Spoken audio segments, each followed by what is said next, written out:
एक शहर में दो दोस्त रहते थे। एक दिन वो दोनों दोस्त समुद्र के किनारे शंख इकट्ठा करने के लिए गए ताकि उन शंख को बेचकर वो अपने लिए कुछ पूंजी जमा कर पाए। दोनों दोस्त शंख इकट्ठा कर ही रहे थे कि तभी पहले वाले दोस्त को एक बड़ा शंख दिख गया और ये देखकर दूसरे वाले दोस्त के मन में आया कि यार इसे तो बड़ा शंख मिल गया, अब ये मुझसे ज्यादा पैसे कमा लेगा।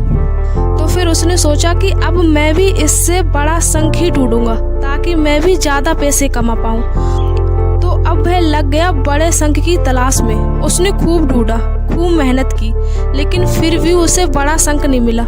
और उस बड़े शंख के चक्कर में उसे जितने भी छोटे छोटे शंख मिलते उन सारे शंखों को उठाकर फेंक देता, क्योंकि उसके दिमाग में वो बड़ा शंख था कि मुझे किसी भी हालात में वो बड़ा शंख चाहिए ताकि मैं थोड़े ज्यादा पैसे कमा पाऊं। उसे बड़े शंख की तलाश में दोपहर से शाम हो गई, शाम से रात हो गई, तो ना तो उसे बड़ा शंख मिला और बल्कि जो छोटे छोटे शंख उसे मिले थे उन शंखों को भी उसने फेंक दिया था।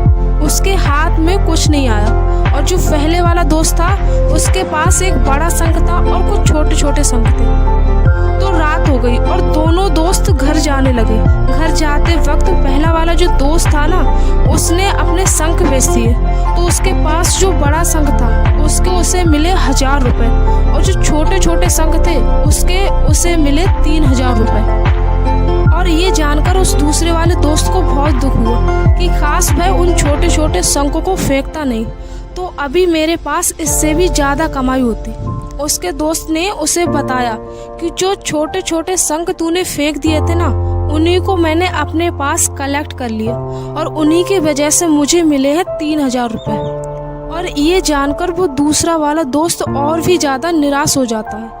इस कहानी को बताने का मेरा मकसद बिल्कुल साफ है कि हम कुछ बड़ी बड़ी चीजें करने के चक्कर में कई सारे छोटे छोटे मौके हाथ से गवा देते हैं। मैं ये भी नहीं कह रही कि आप छोटा सोचो और छोटा ही करो। मेरे कहने का मतलब है कि आप सोचो बड़ा, लेकिन उसके लिए आप हर वो छोटे छोटे काम करो जिससे कि आपका लक्ष्य आपको हासिल हो सके। दोनों दोस्त का लक्ष्य एक ही था, वो था पैसा। लेकिन पहले वाले दोस्त ने बड़े पर भी फोकस किया और छोटों पर भी फोकस किया, लेकिन दूसरे दोस्त ने सिर्फ बड़े पर ही फोकस किया, छोटी छोटी चीज़ों को इग्नोर कर दिया। और ज़्यादा पैसे मिलने चाहिए थे, वहीं उसे एक भी रुपए नहीं मिला। अंत में सिर्फ इतना ही कहना चाहूँगी कि छोटे छोटे बदलाव ही बड़ी कामयाबी का हिस्सा बनते हैं।